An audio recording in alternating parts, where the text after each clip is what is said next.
Under the same moon, we share the love, embracing the differences like hand in glove. Spreading peace and joy, it's a beautiful sight. Together we shine in each other's light. Why we stand in love's pure might, watching the world share in love and light. Hearts beating as one in our peaceful flight. Colors of harmony painting the night. United we stand in love's pure might.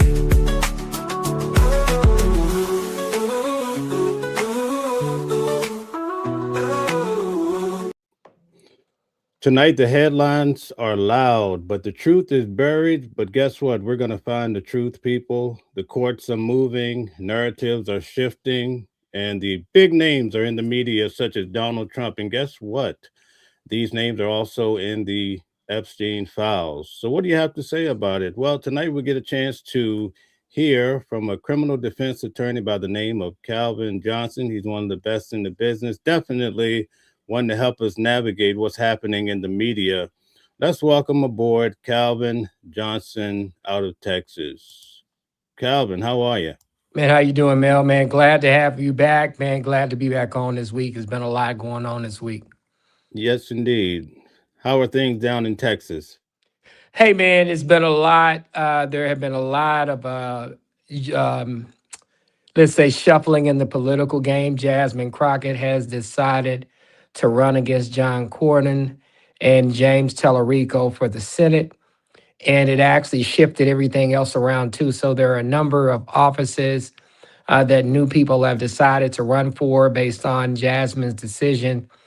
And I definitely understand her decision because they tried to eliminate her from the House of Representatives. So the next move for her would be to run for a Senate seat. And I'm glad that she is deciding to take that brave chance to try to do that.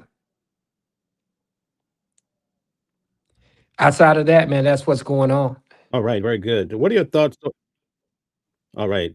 So what are your thoughts in regards to the big shootings that we've had, 2 in the last 24 hours? Once again, we got to do something about gun control. Like I said, man, I'm not one of these guys. I ain't trying to take everybody's weapons.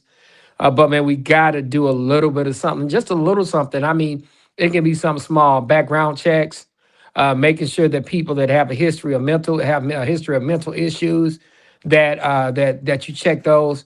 Or if somebody buys a crazy amount of guns in a short period of time, especially those high-powered semi-automatic or automatic weapons, we just kind of need to watch it. I'm not trying to take people's guns away, but we got to start doing something. We can't let this continue to happen without trying to put 1 or 2 safeguards, just something small. Right. This whole Bondi shooting had a father and son. Can you imagine that? Man, it doesn't surprise me anymore. Now, these shootings don't surprise me. I mean, America does have an infatuation with guns. We like the fact that we're able to have the weapons banned. But like I said, man, we got to do something. Even if it's something small, like I said, I'm not trying to take anybody's guns. I'm not trying to take everybody's guns away. I ain't trying to be funny. But it can be something small, like one background check. If you buy a certain amount of guns at a certain period of times, if you got like a history of mental problems, then we check, man. But outside of that, man, I really don't want a lot of gun control. Just a teeny weeny bit, not anything that's going to take the Second Amendment away. We want people to be able to be packing, especially in Texas. We're from Texas. We like our guns.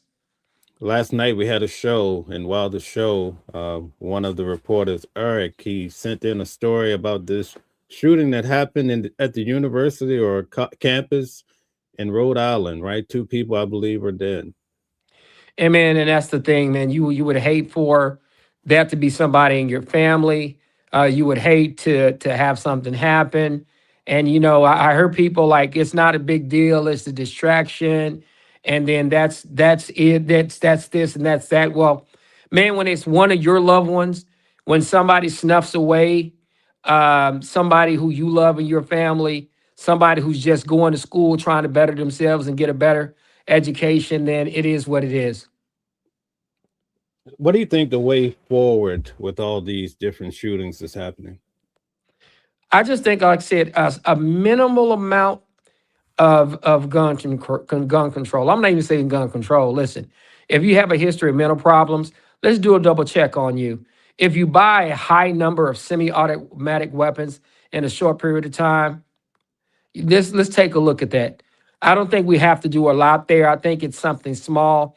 I think we can eliminate half of these shootings if we just do something extremely small. I'm not for doing anything big. I want people to be able to have their guns. Like I said, we're from Texas. We like having our guns too as well. Okay, I want to show you something at this time. We are following another deadly mass shooting, this one in Australia, where police say 2 gunmen opened fire on Sydney's famous Bondi Beach, killing at least 11 people. One of the suspects also is dead. Another is in custody. NBC's Raf Sanchez is following the latest developments for us. Raf, what more can you tell us? Well, Willie, Australian authorities are calling this a terrorist attack targeting the Jewish community as it was celebrating the first night of Hanukkah. Here's what we know. As you said, 2 gunmen opened fire with long guns. There are at least 11 people killed, including... Calvin, why do you think we keep seeing this with the Jewish community? And see, that's another thing within itself. Like I try to tell people, man, when you're part of a group like that, whether it be Jewish people, Black people, you're part of a minority that's been historically attacked. And then something like this happens, man, it touches you in another way because those people were just out celebrating a holiday. And then all of a sudden, pow, pow, pow, pow, and then they're gone. And that's what people don't understand, unless you've been a victim of that kind of targeting, that kind of racism, that kind of fear, in destruction, man, it changes you. Okay, we'd like to ask everyone to hit the like button, share, and subscribe. Calvin, could you take a moment to tell everyone who you are, what you do? My name is Attorney Calvin D. Johnson. I'm a practicing attorney here in Dallas, Texas. I've been licensed for 24 years. Next year will make my 25th year. I do criminal defense, state, local, and federal. I'm also a former city council candidate. And I do a lot of community work. So I'm a community advocate. I have a foundation called Sarum Foundation, and we have done 45 neighborhood cleanups in the last, 6 or 7 years. And we've also helped about 20 to 30 seniors get their house up to code here in Dallas, Texas. And so I'm very, very tied in the community, very a community-based person. But I have a background in law, of course, because I'm a practicing attorney, as well as I hold degrees from Howard Payne University, double major history and political science, and a Juris Doctorate, which is a JD degree from St. Mary's University School of Law.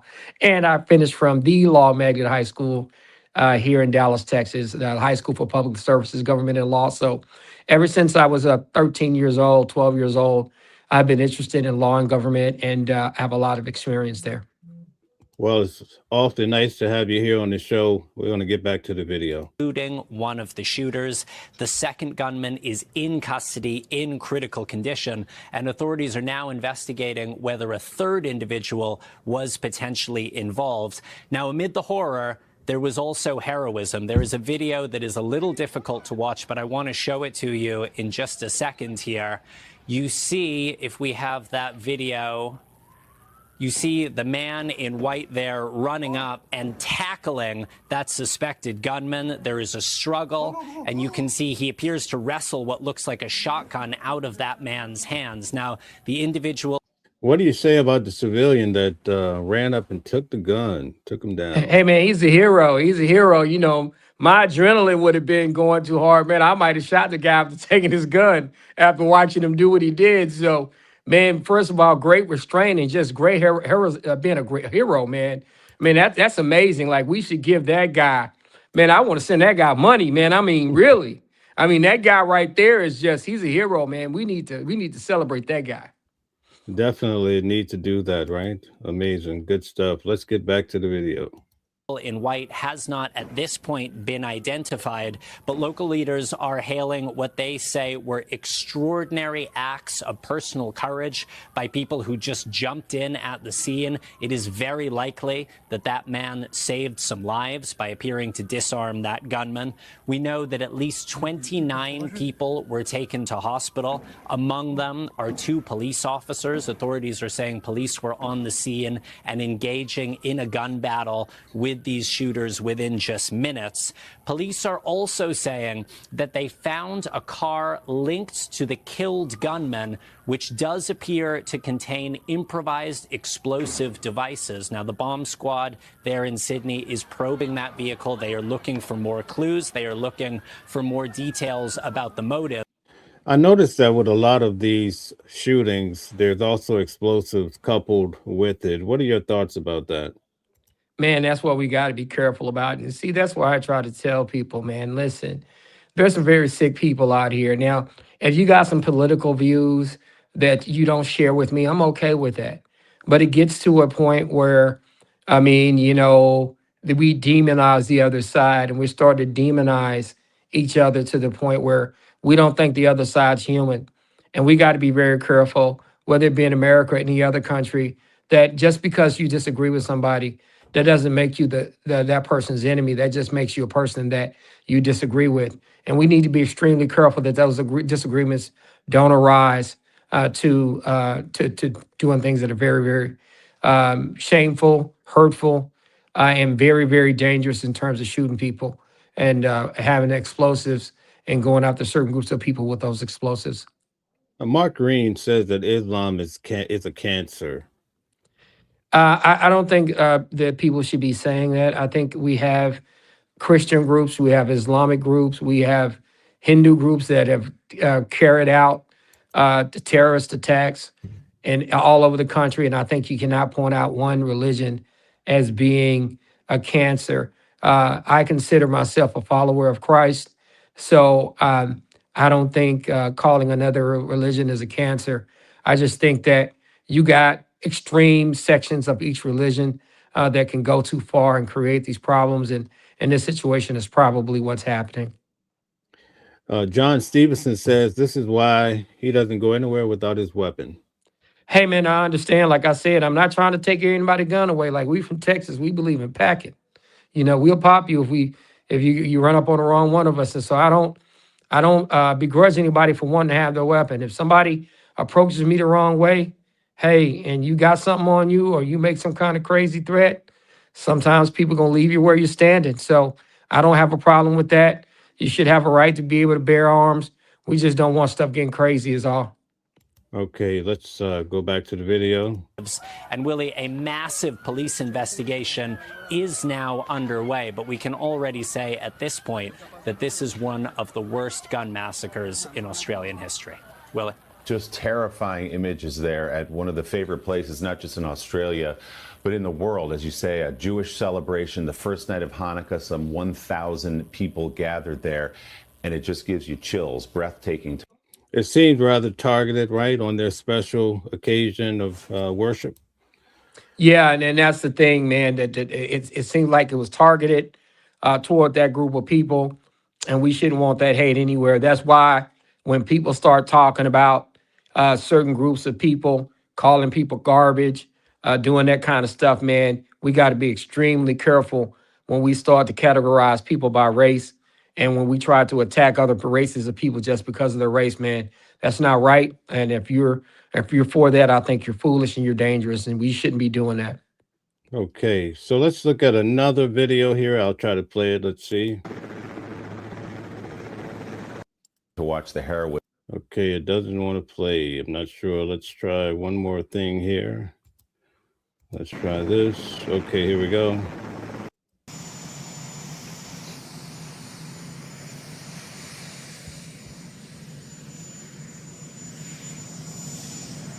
I've been fully briefed on the Brown University situation, what a terrible thing it is. And all we can do right now is pray for the victims and for those that were very badly hurt, it looks like. And we'll inform you later as to what's happening. But It's a shame. It's a shame. Just pray. Thank you very much. What are your thoughts on the president's words here? I couldn't hear what he said. It didn't play. What did he say? If you could paraphrase what he said, Mel.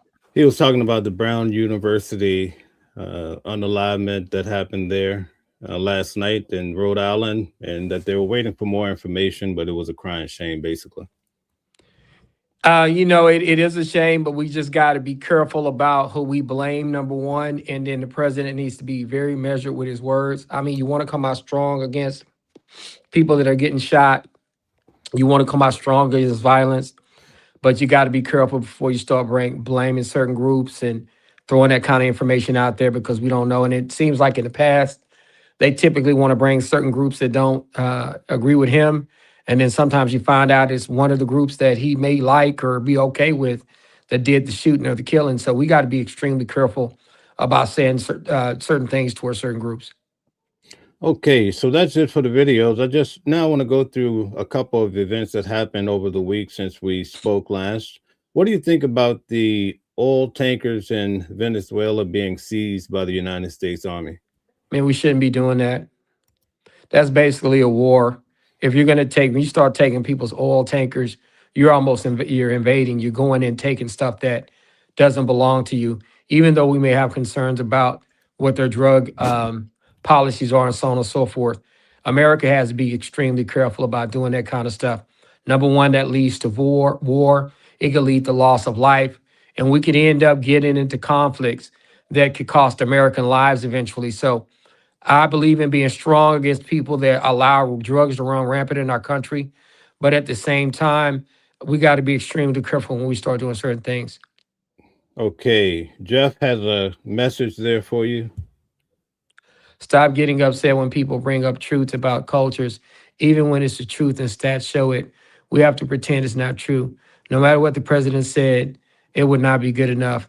It's not one of those things where I'm going to criticize him for saying what he says. It's just that he has to be extremely careful. Now, if you want to say it's truth about other cultures, that's fine.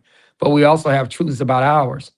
And in our country, we have had a lot of shootings that didn't have anything to do with the Muslims, didn't have anything to do with Arabic people, didn't have anything to do with any other religions but our own, which for the most part is Christianity. So we need to be extremely careful when we start pouring certain things out to make sure we understand what's happening before we start demonizing a whole another group of people. And that's just kind of where I'm at. I mean, we can go all day, but that's just the truth. That's why we watch the show. I mean, we want to provide balance, man. You got some people that go far left, go right. They're going to ride for their team no matter what. And we're here to bring people back to the middle and have it be more sensible. What are your thoughts on Russia and China pushing back on what's happening with Venezuela? Hey, man, they're going to do that. Number one, they're world powers. They want to make sure that does not start to happen. And then America can do what they want to do. But I think that we also have to be prepared to deal with the repercussions of that. And that's why I want to be very careful. When you start going to take away people's tankers, oil tankers, and then we try to tell the rest of the world that they should be fair in dealing with other countries, it's not a good look when we tell them one thing, but we preach another. Okay. Aryan says Venezuela has a lot of oil. That's the only reason why Trump has targeted them. He's lying about it as opposed to drugs. They do have a lot of oil. And I think that he is using the drugs as a reason to try to get into Venezuela. And I think an unstable Venezuela with a new leader would do a lot of help for American companies, American billionaires, and the American oil interest. And that's why we got to be extremely careful, man. A lot of people are going to see through the other stuff and just say, hey, look, y'all are just trying to take that country's natural resources. And we don't want to start doing that because, that could eventually hurt us long term. When Donald Trump became president, he promised that he would diffuse these wars, and he brags about 9 wars or so that he has stopped. Why do you think he's actually going after war? A lot of people say it is to distract from Epstein, but that could be a good reason. But I think at the same time, I think he sees a way to appease some of the people who give him money in this country, the oil interests. And I think he's really going out to Venezuela because he knows an unstable Venezuela will get us a lot of money potentially to the oil interests in America. It gives us more control of the oil market by controlling the Venezuelan oil. And I think that's probably why he's doing what he's doing. And that's just a shame. We're doing that while at the same time telling everybody else we want peace everywhere else. Now, prices are already up according to many, right? Although it's debated, it depends on where you sit, what news broadcasts you watch. But do you think this war is going to push prices even higher? I think it could. I think it's going to cause instability. I think that it's good that you want to put America first. And believe me, look, we're Americans, so we want America first, right? But we got to be extremely careful about how we deal with the rest of the world, because the rest of the world they got power too. They can decide to charge more for what they ship us. We don't produce everything anymore. And so we have to be extremely careful about what we do, because there are consequences to what we do that affect small businesses, that affect farmers, that affect workers, that affect people who make a living in America every single day. So I think we have to be extremely careful. Okay, One Love, one of the strongest watchers there is, says fact check. No other federal judges have done what they're doing to Trump, going back to Bush, Clinton, etc. Which they know the federal judges have done what they're doing to Trump. What does she mean? What does she mean in terms of doing to Trump, going back to Bush and Clinton? So when they said doing to Trump, maybe they're striking some of the stuff he wants down. I think it is. If they're striking some of the stuff that he wants down, it's because he's not supposed to do some of those things constitutionally. A lot of people think so. So I think that's why. Okay. So Jeff is in the audience. Jeff is a little concerned. Jeff wants to leave. Jeff says, I respect your show. However, Christians are not around the world declaring holy war, and in themselves are not genocidal. Criminals will always have guns and do not care about the law. Take care. Hey, I definitely understand that. I think for the most part, Christians are a very peaceful people. We do have a little element in the world that go out and do things that they probably should not. But I think for the most part, we're peaceful people. And don't get me wrong, there are a lot of people in the world that have guns, and I'm not for criminals having guns, and I feel like they should be dealt with. I'm not here to have sympathy for people that are running out shooting at people that have guns that shouldn't have guns. That's not what I'm about, and I think that's what it is. And some criminals don't care about the law. That's why I say, hey, look, we're in Texas. I believe in packing. Somebody do something to you, they pull a gun, they threaten you with a gun, you should be allowed to put them down. That's just the truth. Okay. What do you think about the fact that the leader of Venezuela says they're ready to go? Hey, man, you got to act like you're not scared, right? You're never scared, right? But at the same time, that could be extremely dangerous for them. But I think that they would get some help from some other countries. It wouldn't just be them.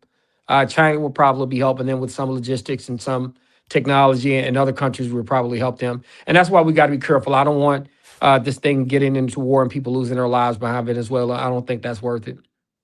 Okay. Jeb Common says you weren't questioning the drone strikes of Obama hitting individuals, and also his deporting 3 million people, probably more. If people are here and they're not supposed to be here, of course he can actually deport them. And when it came to drone strikes, he hit a lot of people that were plotting assassinations in America, that were trying to actually get over here and do terroristic things toward our country. There's nothing wrong with drone strikes and taking those people out. I don't have a problem with that.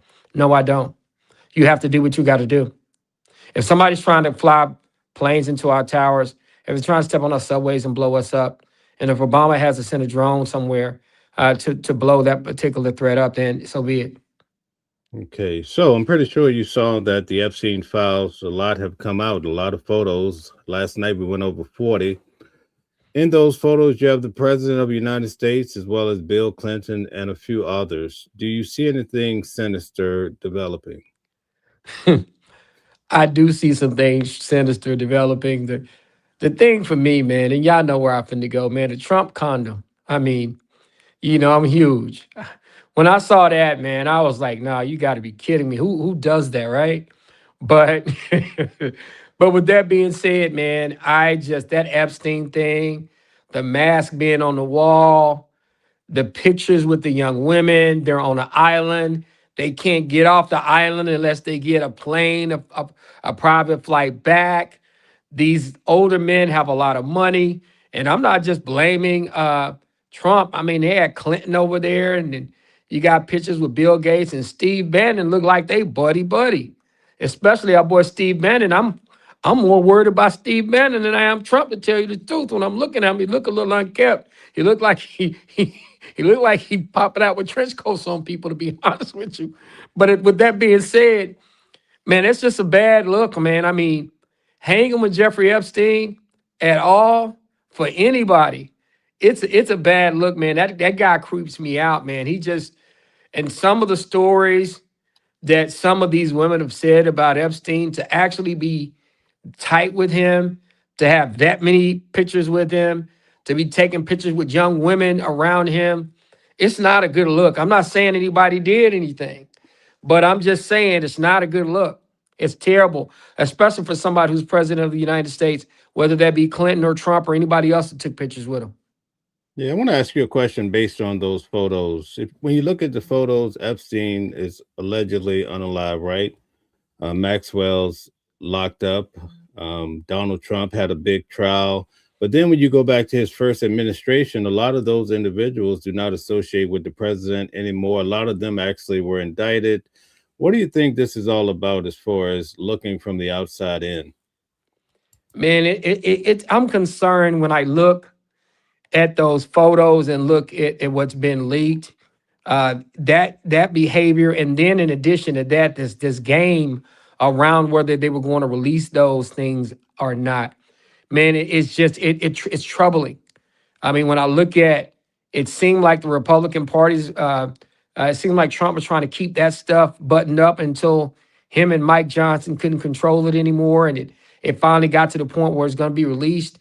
It's just not a good look, and it's like, to me, it's like you're trying to hide something because you're trying to keep it from coming out. And it's just a bad look all the way around, man. That's just, to be honest with you. Epstein, my God, it's just terrible.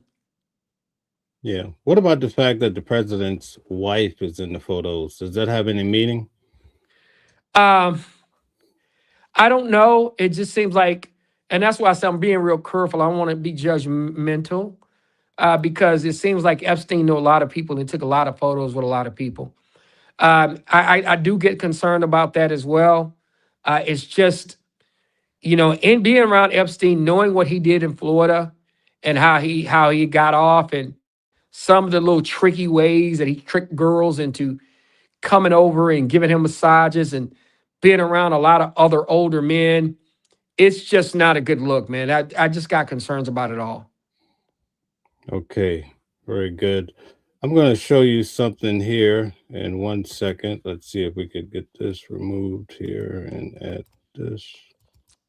Okay, so what do you think about this photo here?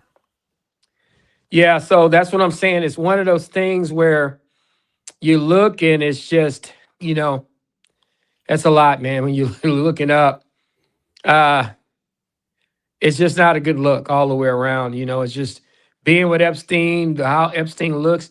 That's a younger Donald Trump. Hey, it's something to look at. I just get concerned being around Epstein, knowing some of the tactics that he would do. And it looked like he was just real tricky about maybe, I think, trying to convince people to do stuff and then holding it against them later. Because he had a lot of power, man. And that's just, when I see these kind of photos, it just makes me wonder. Yeah, definitely. Why do you think a lot of people are not concerned about Bill Clinton as much? Well, I think they may think, because of what happened with him and Monica Lewinsky, we know that Bill likes, to tip out a little bit, as they would say. But, and I admit this, it's sick in a way, but it's just, that's the truth.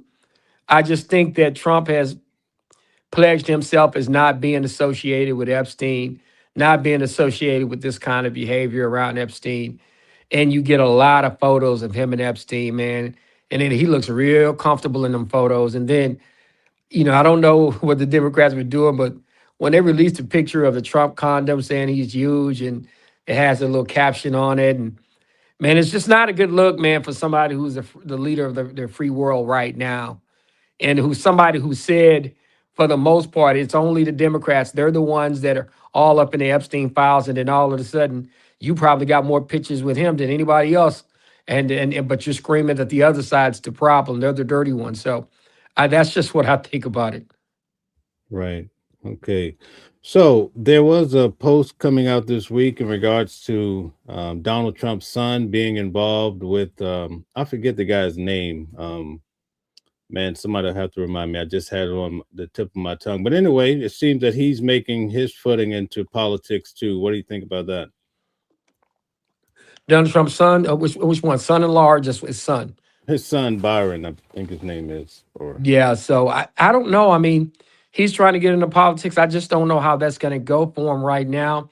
Trump is still popular with the MAGA people, but there's some MAGA people that are not really feeling him right now.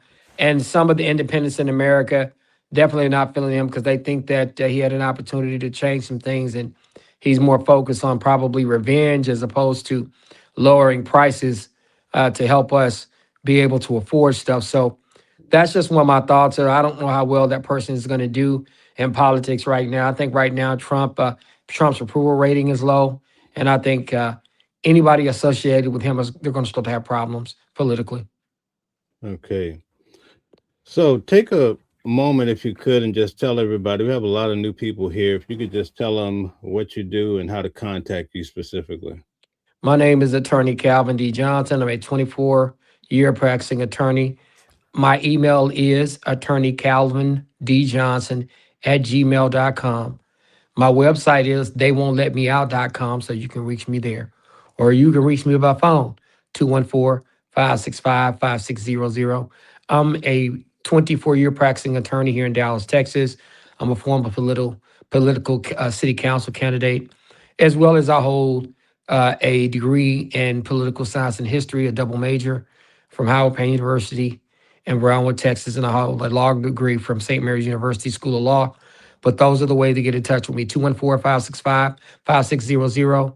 My email, attorneycalvindjohnson@gmail.com, and the website, theywon'tletmeout.com. So that's how you get in touch with me. Thank you for that. One of the senators says that there are so many photos, 95,000 in all. They went through 25,000. They put out roughly 100 or so. But they said that some of the photos that are coming forth have individuals engaging in X acts. What do you think about that? They're just trying to redact the victims.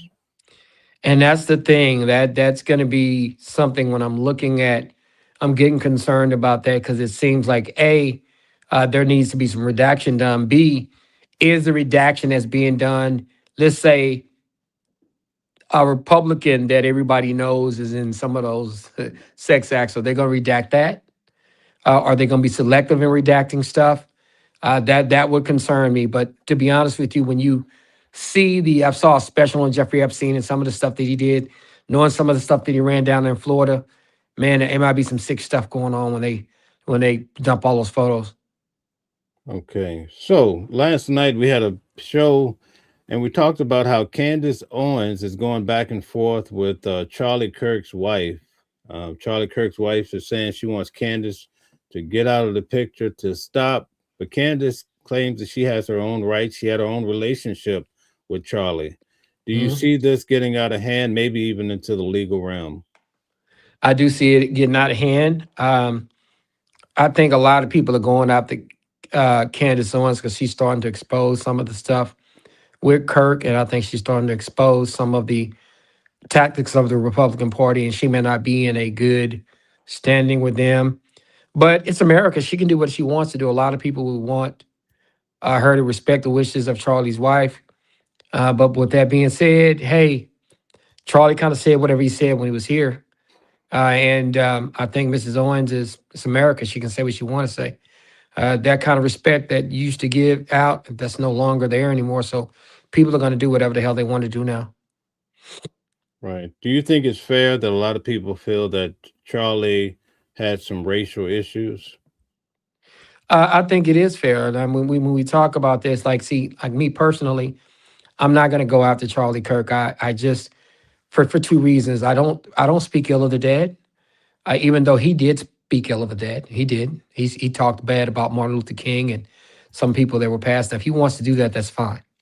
But I don't speak ill of the dead. Number one. Number two, I wasn't a big follower of his or a fan of his, and whatever he said didn't make much mention to me. I didn't really respect his intellect when he starts talking about this country, when he starts talking about black people, black women, some of our leaders on the side. I didn't respect his intellect enough to really care about what he said. So that's just me. I think that when you allow somebody's words to control you, I don't think you should be doing that. But with that being said, he said some stuff about some people, bad stuff about people that are dead, bad stuff about people that a lot of us have respect for, like Dr. King.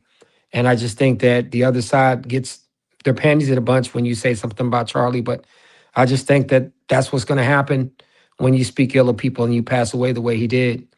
It is what it is. But like I said, I'm not here to speak negatively of him because I'm not. I just don't do that. I was taught better than that. Even though he may speak negatively of the dead, I'm not going to do that. That's not who I am. But that's just what I think about that. Okay. Do you think these tough conversations need to be had, though? I think that they do. I mean, I think that they do. You have to talk about what happens when something happens to somebody like Charlie and he has a history of doing kind of what he was doing. But then you got some people that says, hey, look, he's speaking up for my group over here. My group feels like they're being attacked. They feel like they're being blamed for everything. And we shouldn't be getting blamed for everything because the other side has its problems. And so with that being said, I think, and do I agree with those people when they try to tell us we can't say anything bad about them? No. But I understand how they see what they see. But at the same time, when somebody speaks ill of people who look like me, who look like my ancestors, who we identify with, man, there's not going to be a lot of love there when something happens to them. It seems that we're heading down a road where if people disagree with you, they carve some words into bullets and lay you down. What are your thoughts? That's what I'm getting concerned about, right?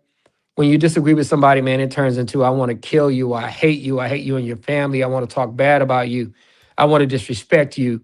You're scum. You're a libtard. You are a MAGA. You're this. You're that. And I just that's not what we should be doing. Just because I philosophically disagree with you shouldn't make you hate me. And I think that there's a lot of that going on from the Democratic and Republican sides. And I think that we need to be extremely careful with that, especially right now under President Trump. If he likes somebody or if that side likes somebody, they don't want you saying anything negative about them.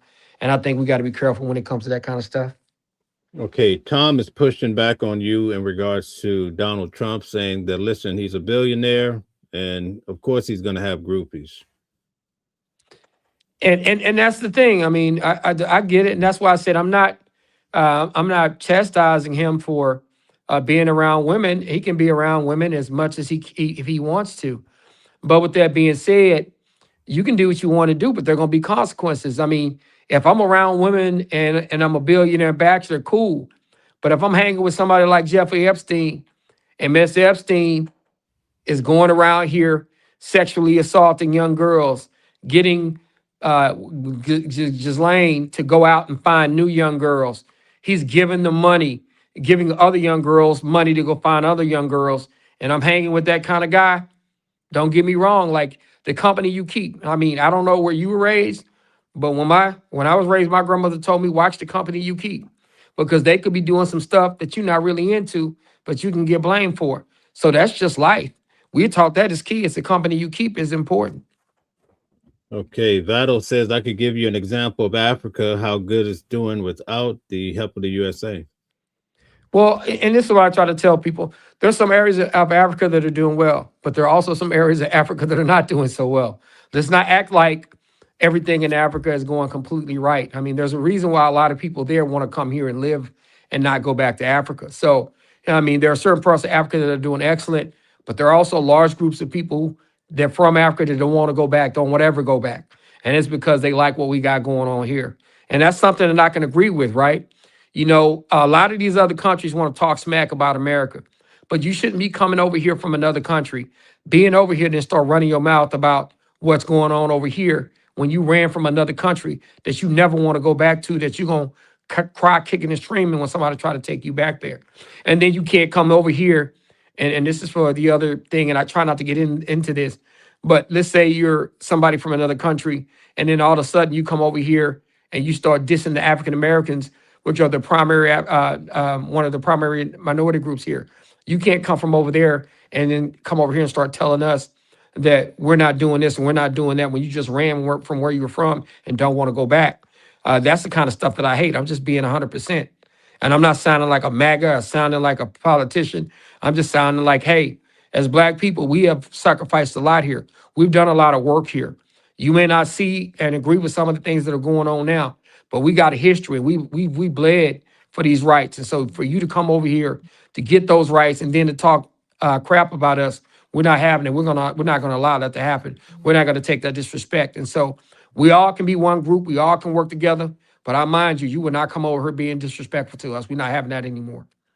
Okay, we have Tom and we have Jeb in the audience saying this lady looks like she's of age and there's no real problem. You know, Trump is entitled if he wants to. Yeah, man. And listen, I don't have a problem with him talking to women. He's a billionaire. He's a young guy. He can be a ladies' man. I always just try to tell people when I know what I know about Epstein from watching and seeing some of the things that have happened. And then he's been known to be around a lot of girls, underage girls, doing a lot of underage things. Actually, was convicted of doing underage things with an underage girl. Don't get me wrong. I understand. I'm not saying anything happened. That's why I said I can't say what Donald Trump did or did not do. I would just be careful with the company I kept. Okay. One Love says, what was the real reason of blocking the faces, redacting those faces of the individuals in those photos? Sometimes you could be putting people out there that really didn't do anything wrong. You can be putting women out there that made something has happened to, or you could be putting people in there that just happen to be at a gala or an event that happen to take a picture. Like I said, when I look at this picture, I don't see anything crazy or bad or wrong. It's just that, hey, I wouldn't want to be in any picture with Epstein. That's just me. After knowing what I know now, but maybe Trump didn't know what was going on with Epstein then. At least I hope he didn't. So that's just the thing. I just wouldn't want to take any pictures with Epstein. I wouldn't want to be around Epstein at all. Jamie says, don't forget that Donald Trump was a Democrat when all this was going down. Some people say he's a Democrat. I just think that Mr. Trump, I don't even know if he's really a Republican. I just think he's an opportunist. And some people go like, what? Yeah, no, he's an opportunist. He's with whatever's going to make him some money. And that's just the truth. He'll tell the Republicans what they want to hear if it's going to help them win. And if it's going to make him and them money, he'll tell them that. If the Democrats like what he's selling, he's going to tell them. And if it's making them money and helping them win, then he's okay with that. I just think he's an opportunist. I don't think he's really either. Okay. Jeb says that the Epstein files have revealed that Epstein donated millions to the Clintons and Schumer campaigns. He donated money to everybody, from what I heard tell. I heard he donated money to Republicans, Democrats, people that were people of power. I think he gave money to everybody. And I don't think it's just, it was just Clinton and Schumer. He did a lot of donating to a lot of Republican interests. I mean, at the same time, as you say, he gave money to Clinton and Schumer. He sure seems like him and Steve Bannon are buddy. And so that's what I'm trying to tell you. It looks like he got a lot of pictures with Donald Trump. Mr. Epstein was an opportunist as well. He had an opportunity to be close to power, so he gave power money. And that's one thing that we got to be careful about. A lot of these comments on this page seem to be tend to like, okay, I'm going to point out the Democrat doing wrong. I'm going to point out the Republican doing wrong. The truth of the matter is a lot of these Democrats and Republicans are turning us against each other because it's really about the haves and the have-nots. So don't be foolish to think that your politics is going to sanitize you. Sometimes it's just a situation where the person realizes that somebody has power and they throw money at them, and we need to be aware of that, and that happens on both sides. What about Ghislaine Maxwell? She tends to say that Epstein really didn't do much wrong. She has amnesia pretty much. Of course, she's going to have amnesia because she was the one setting it up. I mean, when you think about it, you look at Ghislaine, man, she looks like a really high-end woman that you can trust. She was the one helping go and get those girls to come and giving them those massages and doing stuff that she shouldn't be doing. And so when you look at that, of course she's going to say nothing happened. Because if she implicates Jeffrey at all, then she implicates herself. Do you see her being released from prison? Potentially. I think she knows something. I think she knows something about people that are in power. And that's why I think that they put her away in that minimum security prison that she's doing her time in. It wouldn't surprise me that if a certain person left office that he actually, pardoned her before he left. Right, right. So when it comes to the politics, that's the current climate, do you think that the midterm elections is going to be favorable to Republicans? It's not. No? I don't think it is.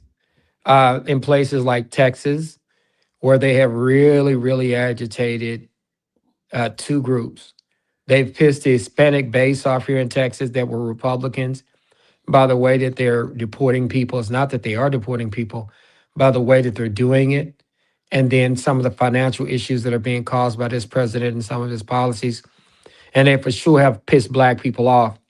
We're going to vote in record numbers in 2026 at the midterms and 2028 because they targeted the Black seats here in Texas. And if people don't know, Texas has the largest African American population in the country. They have the third and fourth largest. They have the fourth and fifth largest population centers in the country, and they have the fourth and fifth largest. Two of the two largest populations for African Americans in Dallas and Houston. And this president attacked 2 seats up here and attacked 2 or 3 seats down in Houston. And I think that's going to really energize people in the Democratic Party because he literally attacked African American representation here in Texas.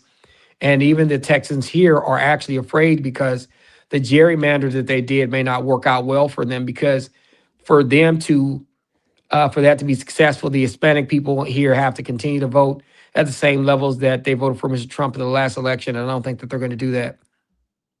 Tom says, has any of the victims mentioned Trump involvement with this? I don't think so. But there are some that are no longer with us. And I just don't know. I don't think so. I haven't heard anybody say anything. Okay. Now, getting back to Donald Trump, if you go back to the election time, you had a lot of Hispanics that were for Trump. Oh, Mr. Trump, we love you. And they got deported, right? Yeah. Right. Chiseled right to the point. Yeah, FOF. The Somalis, Somalis for Trump, woo! And now he's calling them garbage. What do you think?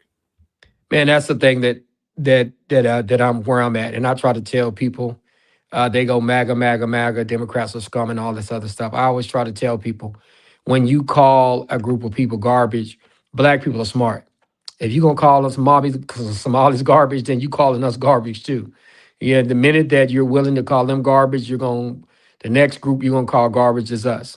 I just don't think you should refer to any particular group as garbage. Those words should not come out of a president's mouth. Some people are going to say, oh, politically correct and this and that. No, you shouldn't talk about people that way. And if you're going to do that, then that's fine. But at the same time, if you're going to call people garbage and then you're going to praise him for doing that, but when somebody says something negative about him, you want to get mad at them. Nah, lip talking doesn't go one way, it goes 2 ways. And there's consequences for referring to large groups of people as garbage, and we should not be doing that. The leader of the free world should not be doing that. That shouldn't happen. You got to have some class at some point. And I think that it is classless when you call one group of people garbage. And if you are supporting that, then you're supporting a classless move. Okay, Tom says Charlie Kirk was not a racist, just ignorant on certain things. I don't know if he's a racist or not. And you can say just ignorant on certain things. At the same time, he said some very, very things that a lot of people took as racist. But at the same time, I always tell people, when people say stuff like that, and don't get me wrong, I'm not minimizing what they say, but if somebody's stupid enough to say something, um, that somebody is a particular way because they're a black woman, or if they're a particular way because they're black and this and that, I think that person's kind of ignorant to themselves. And I really don't pay attention to a lot of the ignorant language that comes out of people's mouths that say stuff like that. So on my standpoint, I don't let that stuff bother me as much. Now, some people take that stuff and they really get upset, but I don't respect people like that who go out and say, so if it's a black woman and a moronic black woman, if it's this and that, and when they start talking like that, I don't really respect them. So it doesn't really bother me whether he was racist or not.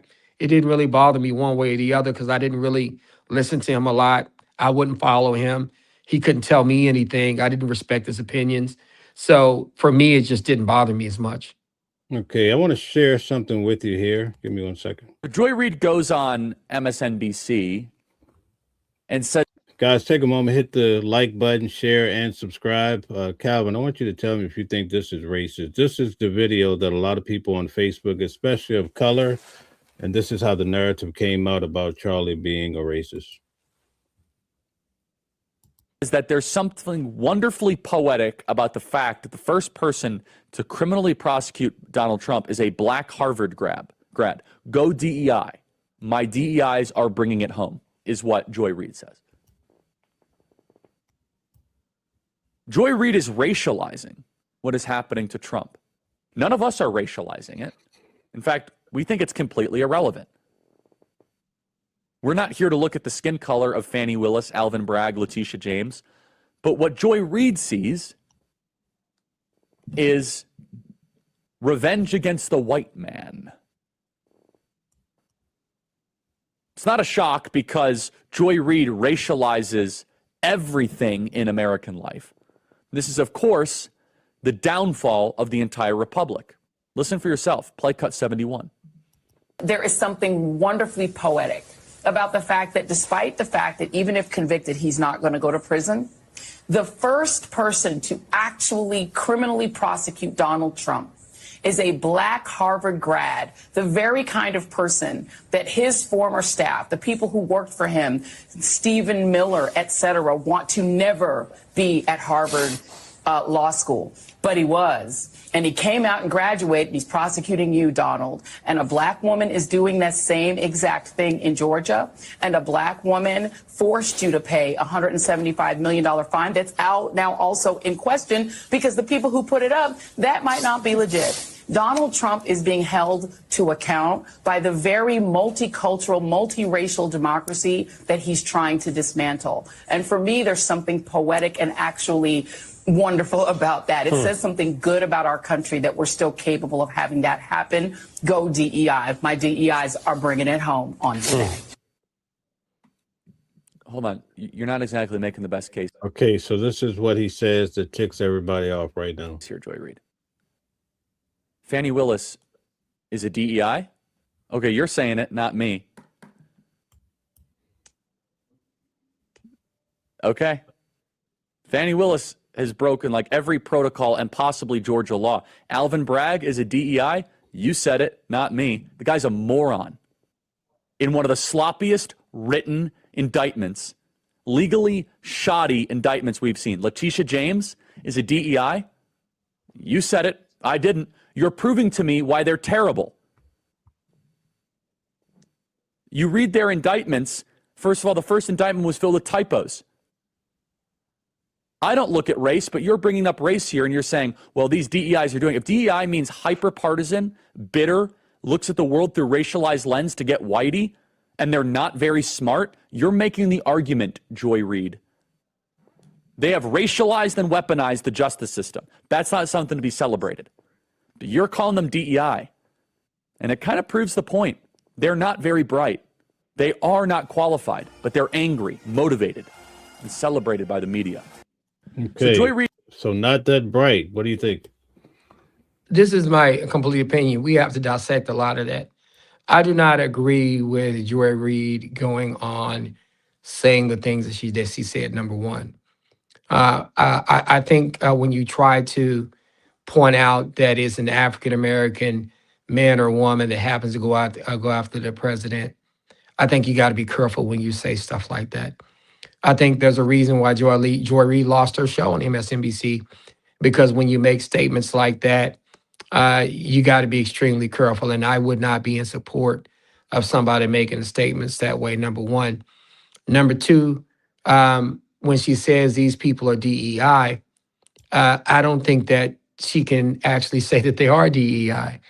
Fannie Willis was, if I'm correct, was elected to be the district attorney down there in Georgia. Alvin Bragg and Letitia James, they had their ducks on the wall. I don't think that they were considered to be DEI people. To be honest with you, DEI wasn't in place when they got their positions like that. And so that's why you got to be careful when you say DEI, number one. Number two, DEI doesn't always benefit African-American men and women, especially African-American men. So I just think that there's a lot of problems with what she said. The other part of the problem is making it racial. I think in America, we have to be extremely careful. As Black men and Black women, we got to be careful how we talk when we are supposed to be in positions of representing everybody. Because I think that I've talked to a lot of white men and they were like, well, we're continuously being demonized for everything that goes wrong in the country. We're being demonized. We're being called racist. We're being blamed for everything. And there is a segment of America who feels that way, because I talk to those people. I talk to those people just like I talk to my brothers and my sisters.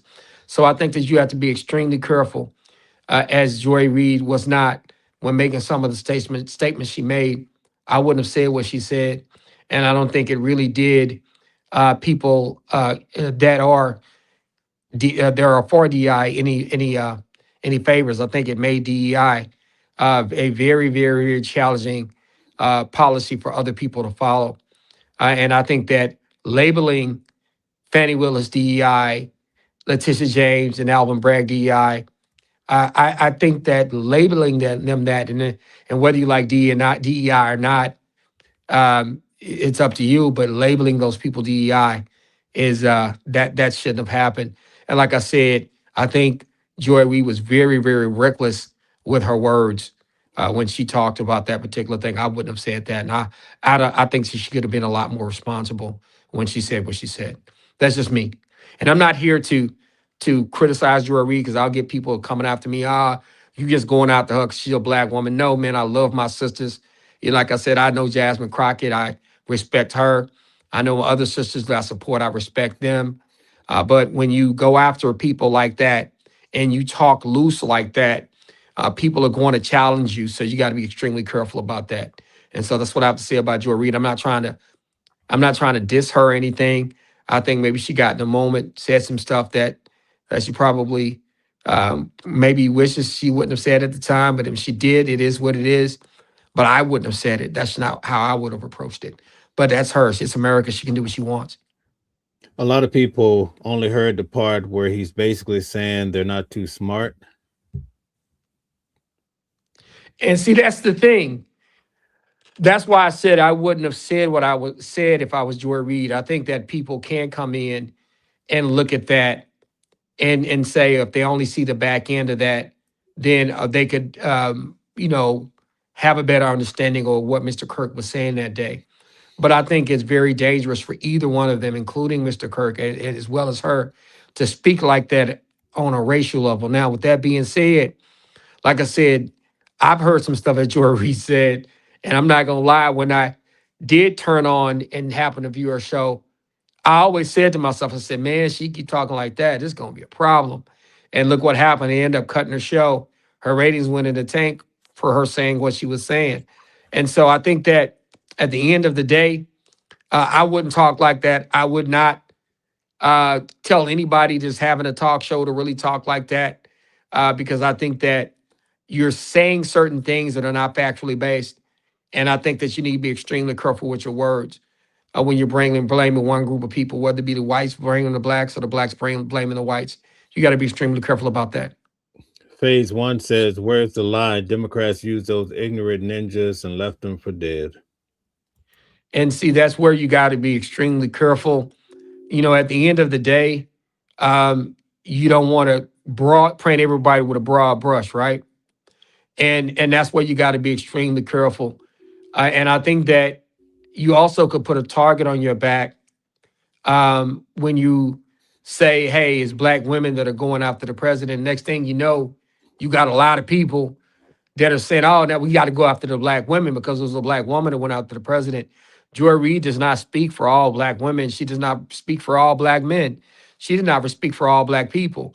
But I think that as a journalist, you have to be careful with your words when you say certain things because that's what that's what it is. And that's why I try to tell people, do I like Charlie Kirk? No, it's not somebody I will listen to, somebody I had a huge amount of respect for, but he did not deserve to die in the manner that he died. I don't think anybody should die that way. And so that's where my decency comes from. And if other people choose not to be decent, then that's going to be on them.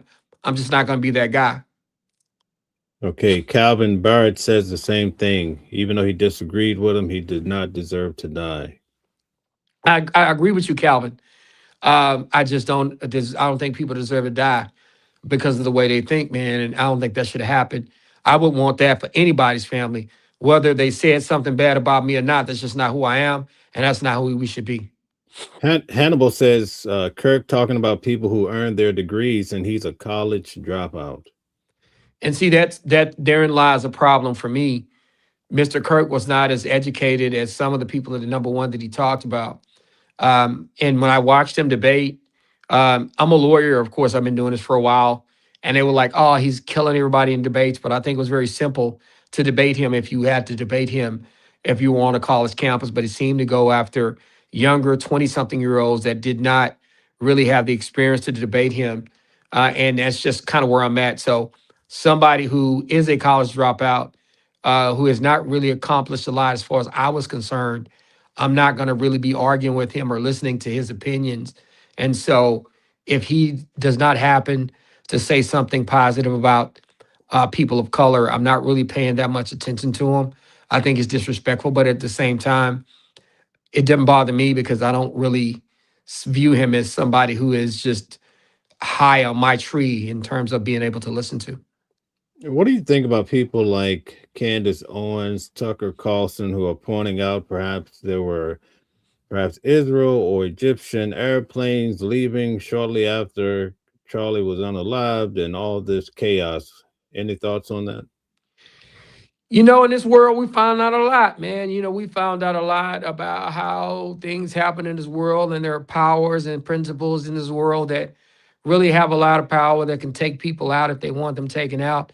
And Charlie was speaking in a negative way about Israel, and he was going to all of these campuses, and there's something to be said about that. I would wonder, I'm not saying anything happened, but I would wonder about it.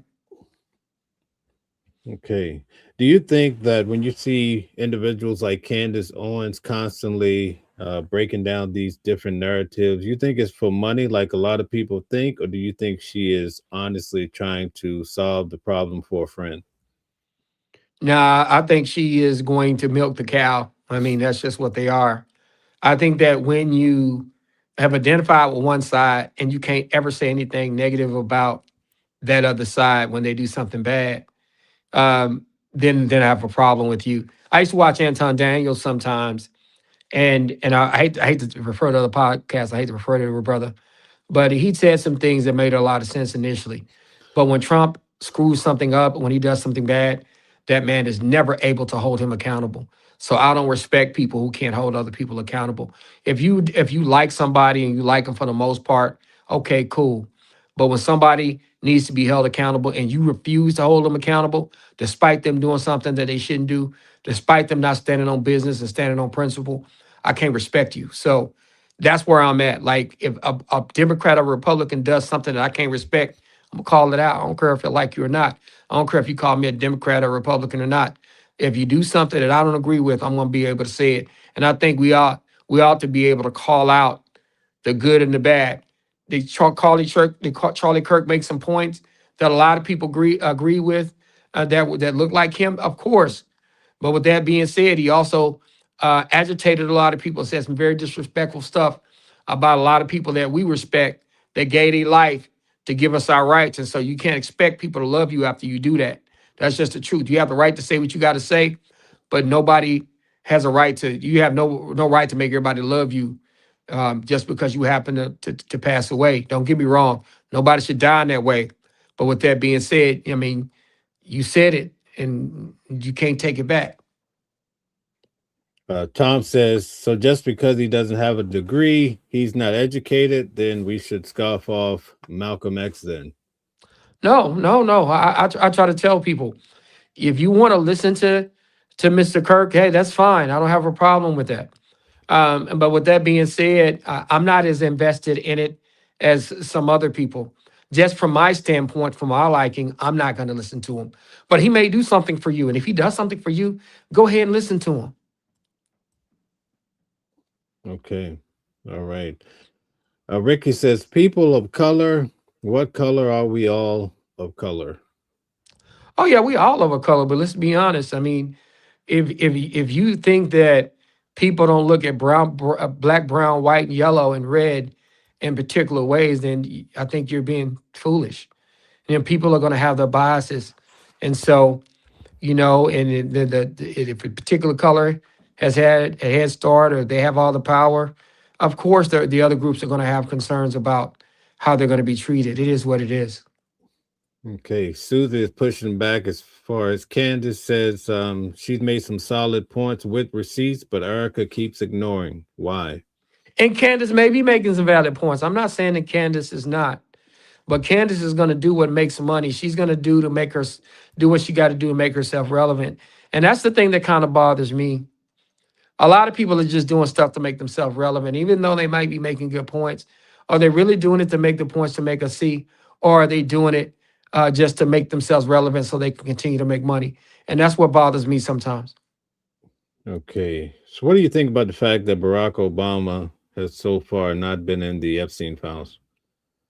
That's a good thing for him. So with that being said, and I always thought that sometimes he was extremely careful about certain things. I remember when Jesse Jackson Jr. tried to pull him into that mess down there in Illinois, and he was like, nah, I'm not taking the call. Get away from me. It's just like certain things Obama kind of knew he was going to have scrutiny. So he definitely wanted to make sure that he didn't get caught up in none of that mess. Okay. Scrape says Obama is the Epstein files. Hey, man, you know, I always try to tell people, when you get stuff like that, you got people that just see things a particular way, man, and they're going to defend, even if it's their guy being the diddler, man. They're gonna do and defend that guy to the end. Okay. One Love says that Candace Owens really don't need the money. Her husband is a billionaire. She may not need the money, but people like relevance. They like to have their names. They like to be respected. They do what they do, and whether it's money or not, they want to have themselves remain relevant. So that's just part of it. Okay, so let me switch gears a little bit. Why do you think we're not hearing a whole lot about Israel and Gaza as much as we were before? I think we got a lot going on in the world, and I think in America, I think people are more concerned about what's happening in America.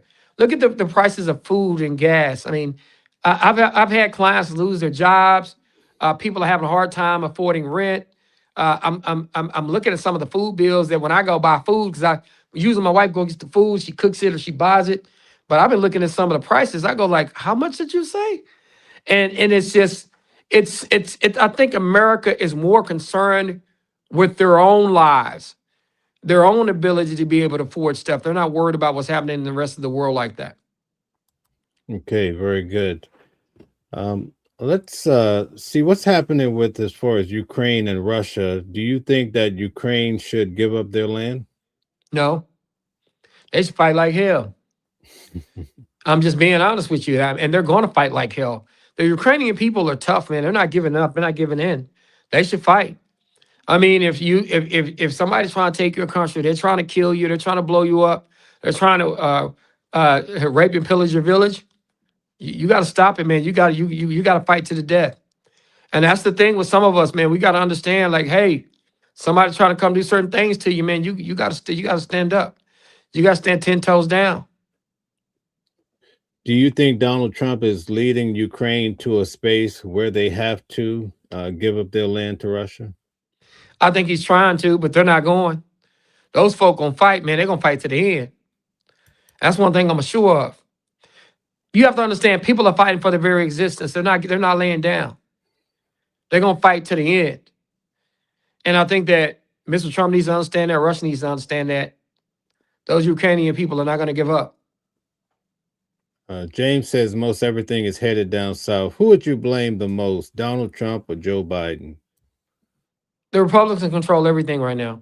They got the House, the Senate. They got all the Supreme Court. They got the judges. The ball's in their hands right now. You can't blame the other side when you got all the marbles. Oh, y'all ain't got no marbles. We ain't got no marbles. Y'all got the marbles. When you got all the marbles, you got to use them. You can't hold on to them and then blame the other side for not shooting. It's the truth. Yeah. A lot of people are trying to blame Joe Biden. In fact, Donald Trump, if you notice, every time he gives a speech, he brings up Biden in some way, right? Man, listen, you're the president now. Focus on getting these prices down. Focus on keeping these companies up. Quit buying Argentinian beef. Don't lie to those farmers. You told them you was going to help them. Then you went and spent $12 billion on Argentinian beef. You destroyed the soybean market. Now China doesn't even buy any American soybeans after they bought $12 billion the year before. And that market may never come back. The tech sector. The thing that you did to NVIDIA caused other companies to start building chips. And now, when you took the restriction away, they need no longer need NVIDIA chips, which is an American company. You got to look at some of your own behaviors of trying to control things by tariffs and focusing on revenge instead of getting these prices down. This president got to get his feet under him. He has a lot of power. He has a lot of people in the Senate and the House of Representatives. He can control a lot. He needs to get on top of this and quit blaming Biden. You've been the president a whole year now. It's time to start getting stuff done. Quit giving us excuses. There are a lot of people out here hurt, man. We need help. And even though people didn't vote for you, the people that didn't vote for you are not your enemy. They're still American citizens. So you got to step it up and get these prices down so this country can live. Because eventually, we're all Americans and the rest of the world is looking at us fight each other and they're looking at us laughing at each other. It's time to come on. And it's time to get past the fighting each other and start getting stuff done. Now, you mentioned China. We very rare hear about China going to war. But when we look at the United States, China owns a lot of land, especially the land around our bases, key properties, right? Also, a lot of the food market they control. The United States owe them so much money. Do you think they're playing a different strategy of war? Of course they're playing a different strategy of war. They're controlling the finances. That's why I understand some of the trying to get China under control. But with that being said, you got to be extremely careful. You got to do it in a way that's not going to hurt other Americans. I definitely understand the concerns about China. They steal technology. They come over here and they try to control markets. They buy up all the land and they do a lot of stuff that they should not be doing toward American companies. And I definitely understand Mr. Trump feeling the way he feels about China with some of the stuff he's doing. But, man, you can't hurt our own people while trying to get back at them. That's what my concerns are.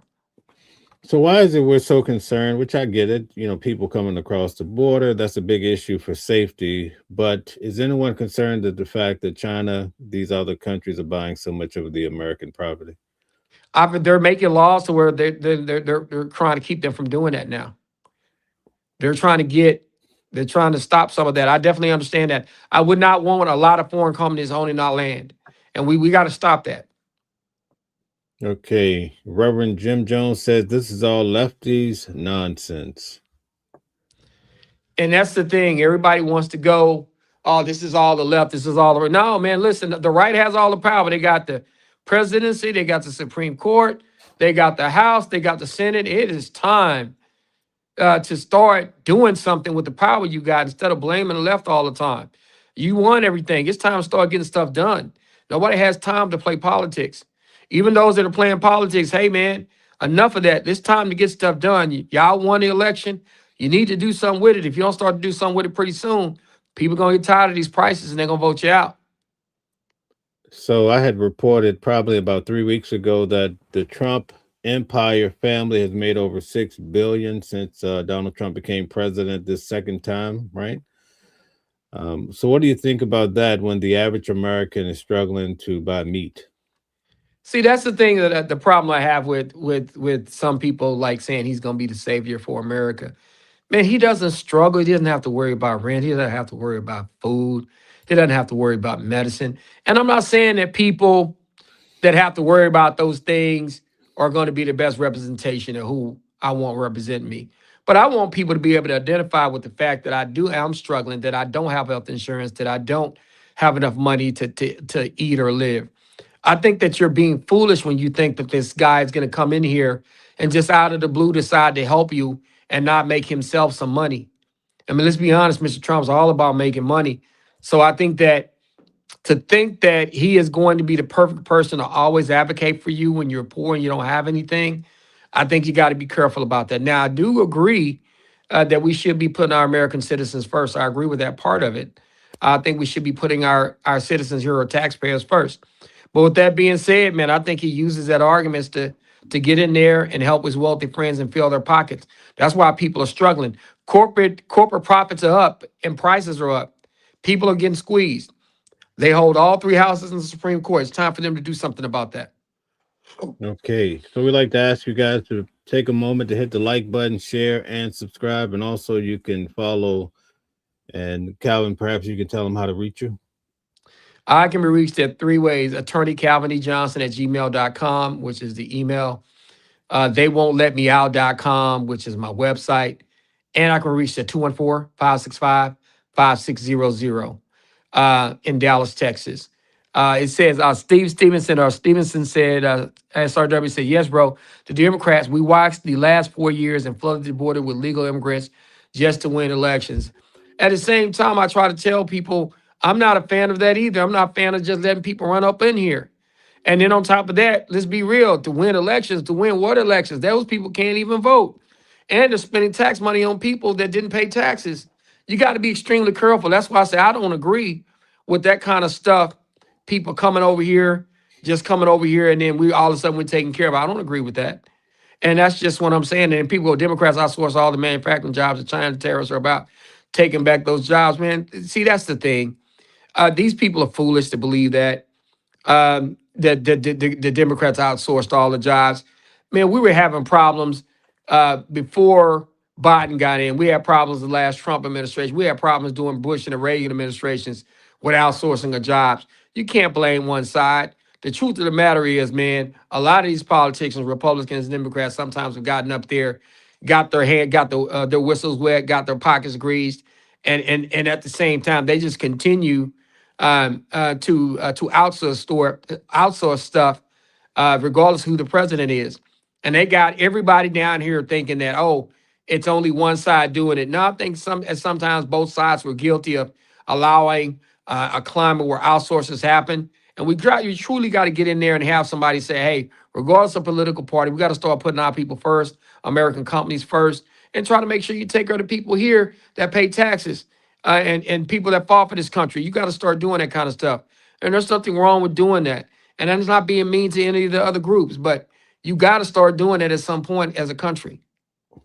Okay, Steven said they flooded the border with millions of legal, didn't give two shits about Americans, paid them off with welfare, talking about the Democrats.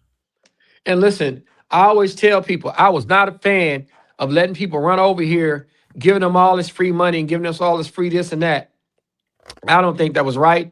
I don't think that should have been allowed. I think that's foolish and stupid. I'm willing to say that because I'm like I told you on our show, man, we just keep it 100. We keep it a buck. We tell the truth. That shouldn't have happened. But at the same time, the Democrats and the Republicans need to come up with some kind of damn immigration policy that works. Both of them have been kicking the can down the line for the last 25, 30 years, and nobody's done anything. There's been Democratic presidents, Republican presidents, and neither one of them have done anything about immigration. And they need to do something about it because this is actually absolutely ridiculous that we still have no policy, knowing that it's the number one issue in this country. And that's where we got to start being smart. We want to blame one party. Oh, it's the libtards, it's the MAGAs, it's this, it's that. No, man. Under several administrations, Reagan, Bush, Bush, Biden, Obama, Trump, Biden, Obama. Under all these administrations, we haven't really had a good immigration policy. We need to do something. This is ridiculous. Okay. Do you think it was the border that caused Kamala to lose so badly? Hell yeah, it's the border. There are Democrats that I know that said, wait a minute. So you're telling me, especially look at those people in Chicago, we've been asking for this money for years. Y'all going to let these people run over here and feed them and bus them and put them in hotels? And no, man, people were not trying to hear that. People felt like that we're voting for you, but you're looking out for them before us. Don't get me wrong. A lot of people are going to feel that way. When I vote for somebody, I'm going to vote for somebody, that feels my pain, who I feel like going to advocate for me, who feel me. I'm not going to vote for somebody who I feel like, hey, you letting these people run over here, you're going to take care of them before you take care of me. I tried to tell people in the Democratic Party, man, this is crazy. To give all these people this money and to put all these people up and pay for all of this stuff when they're not even citizens. They're taking my tax money. They're taking tax money from veterans that need stuff. Think about all the veterans who fought for this country, like my Uncle Mike, who did not get his needs taken care of, who couldn't get any rental assistance. I have to help him pay his rent. But you let these people run over here, and this man almost gave his life, gave up his family to protect this country. It's common sense. We got to start using some damn common sense in this country. Now, being the fact that Kamala went through $1 billion, do you think it's wise for her to run again? You know what? I did not like the way she ran her campaign. I still think she was handicapped by the way the Biden got in and got out. I just would not, if you didn't beat Trump the first time, I don't know if you would beat him the second time. I just think we need to have a full primary. If she can go through primary season and defeat other candidates in a primary season, then she can run. But I don't know if she could go through a full primary season and be the nominee. I'm not a fan of going that route again. I think we need somebody else to try to go at it. But that's just my opinion. But I just don't like the way that the last election was done. It's like they basically awarded Kamala that position without there being a primary. But a lot of it happened because Biden didn't want to step aside, even though he knew he could not do the job anymore. So that's what I'm concerned about. A lot of New Yorkers are concerned because Mamdani won for the mayor of New York City. And immediately after he won, it seems that a lot of Muslims went out to the street. There's so many photos circulating online of them praying on their carpets and so forth. Do you think that this is going to really, the president is also talking negatively about them as well? Do you think this is going to change the way people see Muslims in America? I'm not for sure. It might. But the president is really good on pointing out racial and religious differences from American Christians. And he has consistently rallied those groups against Muslims. And then he's rallied racists against racists, to be honest with you, as far as I'm concerned. So I think that he's going to use that. And I get it. I think he's going to use that. And I don't know if that's going to be a good look for the Muslim people here, because there are a lot of people that feel like, hey, when you win as mayor, you got to take care of everybody, not just the Muslim people in New York. But with that being said, Mamdani won. He was able to get a coalition that allowed him to win. And he won for a reason. And I think the reason is because a lot of people are not happy with Mr. Trump's performance. Okay. James Arnold says MAGA is a cult. And see, that's the thing. We're here on here. And I as I even watched some of the comments, people that are MAGA, they're definitely MAGA. They're gonna go with Trump no matter what. And hey, if that's what you want to do, you do it. But if you're into politics and you're unable to openly question or criticize your own side, then something's wrong with you. Something's wrong with you, because the Democrats are not doing everything wrong, and the Republicans the Democrats are not doing everything right, and the Republicans damn sure ain't doing everything right.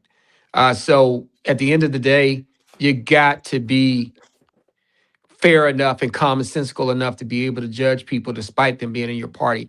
Anybody who does that without regard to what that person actually is doing, some MAGAs are just crazy. Some people that are far left are crazy. But with that being said, some of the MAGA people really need to pay attention because the red states are the ones that are going to be struggling when they don't have that health care and when they don't have them food stamps. So you got to think about that. So we're down to the last 6 minutes. So I want to ask you this question, get your viewpoint on it. There was a time when Oprah Winfrey could recommend something that people would buy it like crazy, right? Mhm. And now I know with the elections, you pull out Barack Obama, people feel like that's going nuclear to get you a vote. I don't think it works anymore. And neither do I believe that bringing out Beyonce or Jay-Z or Kanye West, I don't think the American people, and I think we saw with Kamala Harris, I don't think people care to know what a rapper thinks or what a singer or Taylor Swift. It doesn't work. What do you think? I think it's terrible to bring those folks out to try to get people to vote. I've hated it. I've always hated it. I try to tell people like me, I'm a history and political science major. They should be going to people who have educated themselves, who actually do community work, who actually are with the people. They should be going to those people for their opinions. When it comes to Oprah, I think Oprah's lost some of her luster. Her inability to call out Weinstein while going after R. Kelly and some of the other black men has really tainted her ability to be able to tell people what to do. I think a lot of brothers feel like, hey, I mean, you want to go after this black man who's doing wrong, and that's right, she should go after him. But you didn't go after Weinstein. You and Gail didn't go after Weinstein. So and then some of the things that has been done, even with her and Kamala and the money that got paid to Harpo Productions and some of the going on there and kind of being, talking down to folks and not being respectful toward other people, other groups of people. Like there's some black men who feel like that when they go on Oprah's show or go Gayle King, that they're being talked down to, not being respected. So with that being said, I think she's lost some of her shine that she used to have back in the day. I think she's done a lot of great things in her career and her life. I'm not here to down or bash Oprah, but she doesn't have the same shine that she once had before. Even we're finding the legacy media seems to be on its way out. Like, what do you think is happening in the world that's causing that? Man, people are tired of hearing all this, just defend your side. People want people like us that are really going to tell the truth. Like I'm able to come on here and say a Democrat did something bad, a Republican did something bad. I'm not going to be, even though for the most part, I am a Democrat. I tell people that, but I'm not going to not say something bad about them when I see them do something wrong. When I see somebody that's Republican that do something wrong, I'm going to say it. If I see something the Democrats that I don't like, I'm going to say it. I don't like their lack of focus on family. I don't like their focus on traditional faith. I'm going to say that. And I think people are tired of traditional media because traditional media picks one side as opposed to reporting the news. They tell you what you should think instead of having open debates on what you should be thinking. And I think that instead of going to a show that's going to be far left or far right, they're ready to come to our show, Mel, where we tell the truth, where we can talk about Republicans when they do something wrong, or we talk about Democrats when they do something wrong. I think people are tired of being played with. Like people have enough common sense. They want the truth. They don't want traditional media anymore. Jacko says that Trump is doing a great job, so stop talking nonsense. And that's part of where I think that this country is. You get a lot of people, and just because they like Trump, he can do no wrong. And I just think that to like somebody enough to say that they can't do anything wrong, to me, that's a cult.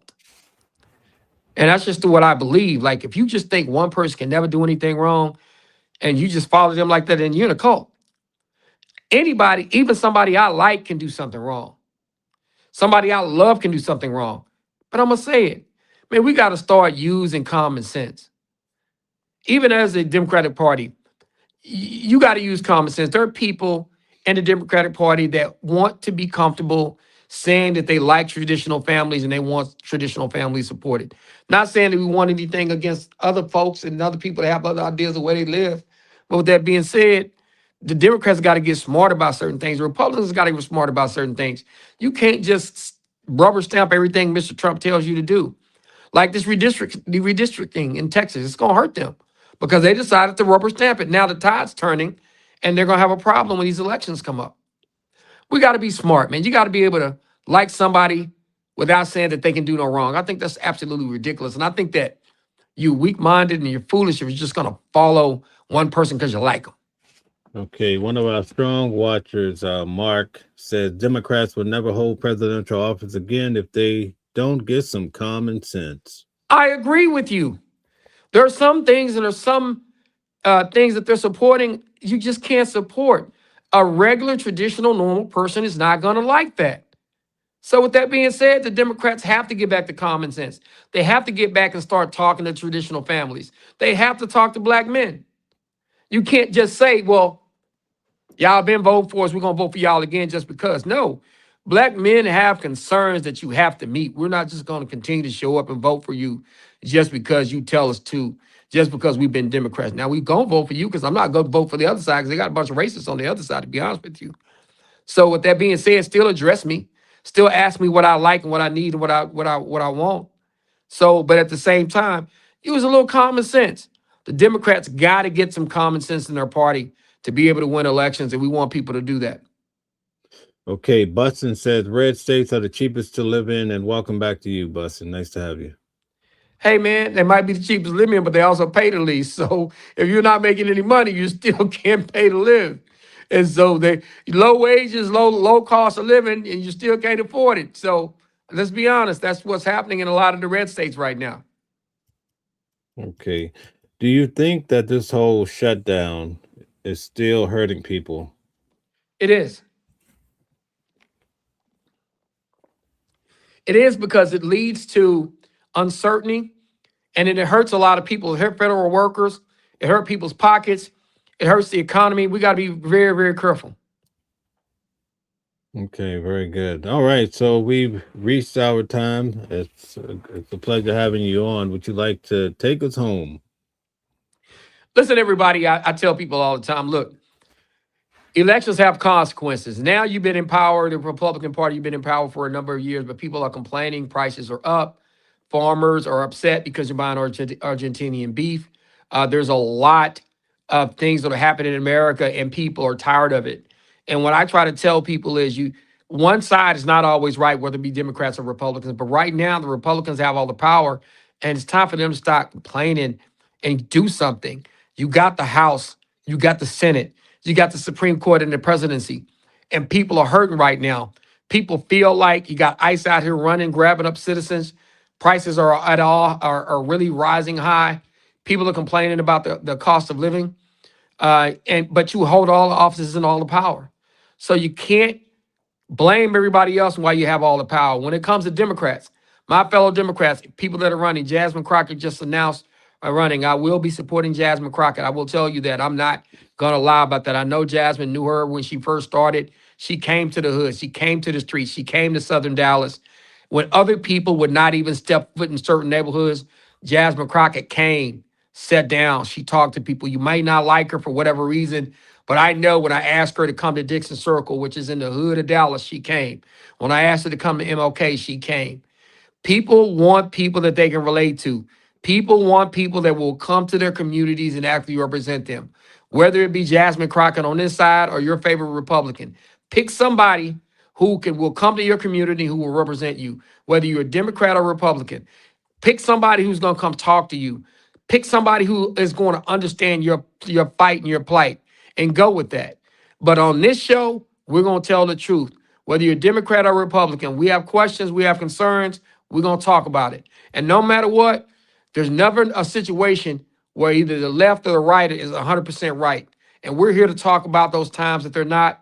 And we want you to continue to rock with us because we want this country to prosper. And if you're out there, you struggling and you lost your job and you don't have enough money to pay your bills, we want you to be able to lift yourself up. We want you to be able to pay your bills. We want you to be able to have a great life in America. And we want Everybody, black, white, brown, and yellow, to love each other. At the end of the day, let's use some common sense and let's bond together as Americans and get this thing going, get our country going right. Right now, the rest of the world's laughing at us because we're infighting.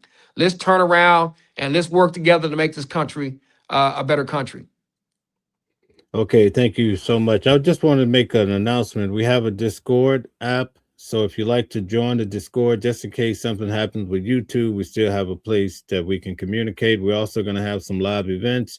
You'll get a chance to hear Calvin in person, myself, and we have a lot of great things in store. So think about joining the Discord. And thank you very much, Calvin. You're a gentleman and a scholar. And I'll see you next week, same time. Well, next week, probably 8 p.m. Yes, sir. All right. You got it. Thank you so much. Thanks. Different voices, but the same song. Building a world where we all belong. Kindness leading the way, breaking the chains. In the symphony of love, the flame remains. Embracing diversity, brighter days inside. Watching the world sharing love and light. Hearts beating as one in our peaceful flight. Colors of harmony, painting the night. United we stand in love's pure might.